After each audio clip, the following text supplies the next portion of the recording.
এটা সৰু video' tutorial আপোনাৰ ওচৰত প্ৰেজেণ্ট কৰিছোঁ regarding mapping of the different department field offices with the nearest PWSS। তাৰ কাৰণে এটা পৰ্টেল ডেভেলপ কৰা হ'ল।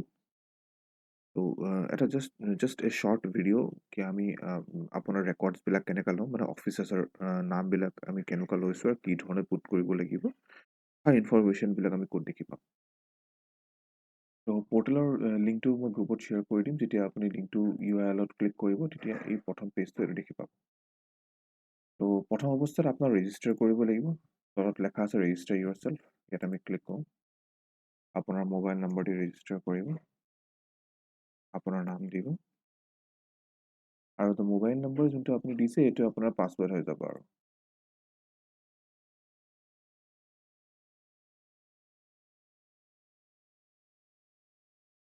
এতিয়া লগ ইন কৰোঁ আমি। পাছৱৰ্ডটো চেম যেনেকৈ মই আগত কৈছিলোঁ, আপোনাৰ মোবাইল নম্বৰটো আপোনাৰ পাছৱৰ্ড মানে ইনিচিয়েট কৰিলেও হ'ব। চিষ্টেম অট'মেটিক আপোনাৰ মোবাইল নম্বৰ মানে যোনটো ইউজাৰ নেম পাছৱৰ্ড একেটা কৰি দিব। আৰু আপুনি লগ ইন কৰিলে, যেতিয়া লগ ইন কৰিব আপুনি ফাৰ্ষ্ট পেজটো ডেশ্ববৰ্ড পাব। আৰু ঠিক আছে, ইয়াতে আপুনি দেখি পাব ডিফাৰেণ্ট ডিপাৰ্টমেণ্টছে কিমান এণ্ট্ৰিজ কৰিলে, এণ্ট্ৰিজ ইন দ্য চেন্স কিমান ৰেকৰ্ডছ আমাক দিলে। আৰু যিটো কি টেষ্ট চাৰ্ভাৰ হয়, তো ইয়াত কিছুমান ৰেকৰ্ডছ দেখা আছে। এইটো আমি ফৰ দ্য টাইম বিন নেগলিফাই মানে নধৰোঁ বস্তুটো, টেষ্টত চলি আছে বস্তু। তো যেতিয়া আপুনি কৰিব তাত ৰিয়েল ডেটা থাকিব। যেতিয়া আমি এইটো ইয়াৰ পিছত যেতিয়া লাইভ থাকিব তেতিয়া ডেটা লাইভ মানে লাইভ চাৰ্ভাৰত যাব, তেতিয়া ডেটাটো লাইভ হৈ যাব। আৰু ৰেকৰ্ডছবিলাক তেতিয়া অন জেনুইনিটি দেখাব। তো এতিয়া যদি ইয়াত 2 and 3 দেখাইছে, এইটো জাষ্ট ফৰ টেষ্টিং পাৰ্পজ আৰু টেষ্টিং ৰেকৰ্ডছ হয় এইবিলাক। তো আমি যোনটো আমাৰ লেফ্ট হেণ্ড ছাইডত ৰেকৰ্ডছবিলাক আছে, ইয়াতে আমি প্ৰথম চাম add record. For example suppose ধৰক মই PNRE ডিপাৰ্টমেণ্টৰ পৰা আছোঁ। তো আমি ইয়াতে পঞ্চায়ত এণ্ড ৰুৰেল ডেভেলপমেণ্ট ডিপাৰ্টমেণ্টত হৈ পিনি মই এটা চিম্পল ফৰ এক্সাম্পল এটা ৰেকৰ্ড ইনপুট কৰিম। তো ধৰক মোৰ কুইজানত এটা মোৰ ফিল্ড অফিচাৰ আছে, য'ত দিব লাগে কি মেপ কৰিব লাগে ফ্ৰম দ্য নিয়েৰেষ্ট PWSS। ইদাৰ পানী তেখেতৰ অফিচত লাগে বুলি। মই গুইজান ব্লক নেম চিলেক্ট কৰিলোঁ। তাৰপিছত ধৰক বৰুৱাহোলা GP, গাঁও আহি গ'ল বৰুৱাহোলা, আৰু হেবিটেশ্যন চিলেক্ট কৰিলোঁ ধৰক বৰুৱাহোলা চুক। ডিপাৰ্টমেণ্ট মই দিলোঁ পঞ্চায়ত এণ্ড ৰুৰেল ডেভেলপমেণ্ট। ডিপাৰ্টমেণ্টৰ অফিচাৰৰ নাম দিছোঁ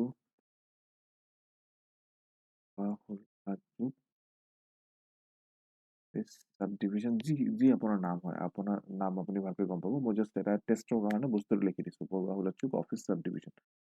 ইয়াত আপোনাৰ অফিচৰ যি নামটো হয় ইয়াত দিব পাৰে। ড্ৰিংকিং ৱাটাৰ ফেচিলিটি ইয়াত আপুনি য়েছ দিব পাৰে, ন' দিব পাৰে, আপোনাৰ ওপৰত ফেচিলিটিটো কি ধৰণৰ দৰকাৰ হয় আপোনাৰ। And submit. যেতিয়া আপুনি ছাবমিট কৰিব তলত চাওক ৰেকৰ্ডটো আপোনাৰ ওচৰত আহি গ'ল ইয়াতে। ঠিক আছে, এই ৰেকৰ্ডৰ ৰেফাৰেঞ্চ ID হৈ গ'ল এইটো। তো কমিউনিকেশ্যন যদি বাই চান্স আমি কৰোঁ কিবা প্ৰকাৰত, তো আমি ৰেফাৰেঞ্চ ID দি পিনি মানে ইজি হ'ব, যিটো কি ইমান ৰেকৰ্ডছ বাল্কত আহিব। তো ৰেফাৰেঞ্চ IDৰ পৰা আমি ডাইৰেক্ট পিন পইণ্ট ৰেকৰ্ডছত আমি যাব পাৰিম। ইনকেছ যদি কিবা ৰেকৰ্ডছ আপোনাৰ ভুল হৈ যায়, আপুনি এডিট কৰিব পাৰে। ইয়াত এডিটত যাব,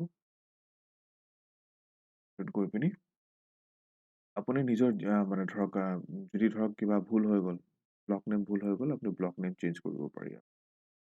মই জাষ্ট এক্সাম্পল হিচাপতে দেখাইছোঁ। মই জাষ্ট মানে ধৰক আৰ্বিট্ৰেৰিলি কিবা মই লৈ আছোঁ বস্তুটো। ত' এইটো মই ইয়াত এডিট বুলি দি দিওঁ, আপোনাৰ এডিট হৈ গ'ল। কিবা যদি ভুল হয় আপুনি ডাইৰেক্ট ইয়াৰ পৰা এডিট কৰিব পাৰে। এই ৰেকৰ্ডছবিলাক আপুনি যোনটো এণ্ট্ৰি কৰিছে, এই ৰেকৰ্ডছটো ইয়াতে দেখাব। আপোনাৰ এণ্ট্ৰি কৰা ৰেকৰ্ডছটো ইয়াত দেখাব। লেফ্ট হেণ্ড ছাইডত যাওঁ, থাৰ্ড ৰেকৰ্ডছ আহিলে ভিউ অল ৰেকৰ্ডছত আপোনাৰ এতিয়ালৈকে যিমান ৰেকৰ্ডছ আপুনি ইনপুট কৰিলে ইয়াত চব দেখি পাব অফ অল ডিপাৰ্টমেণ্ট। তো ধৰক কিবা যদি ভেৰিফাই কৰিব লাগে, আপুনি এক্সেলত ডাউনলোড কৰি পিনি আপোনাৰ নিজৰ হিচাপত ভেৰিফাই কৰি ল'ব পাৰে কি আপোনাৰ ৰেকৰ্ডছত কি ৰেকৰ্ড আপুনি ইয়াত ইনপুট কৰিলে, মানে কোন ফিল্ড অফিচত আপুনি ইয়াত ৰেকৰ্ড ইনচাৰ্ট মাল্টি ইউজাৰ হয়। বিভিন্ন ধৰণৰ ধৰক বেলেগ বেলেগ ইউজাৰে বেলেগ বেলেগ ডিপাৰ্টমেণ্টৰ এগেইনষ্টত বেলেগ বেলেগ ইউজাৰে ইয়াত ইনপুট কৰি পিনে নিজৰ ফিল্ড অফিচাৰ্ছৰ নাম ইয়াত দিব পাৰে। ইয়াৰ প্ৰব্লেম হ'লে ৰিভাৰ্ট বেক কৰিম। Thank U.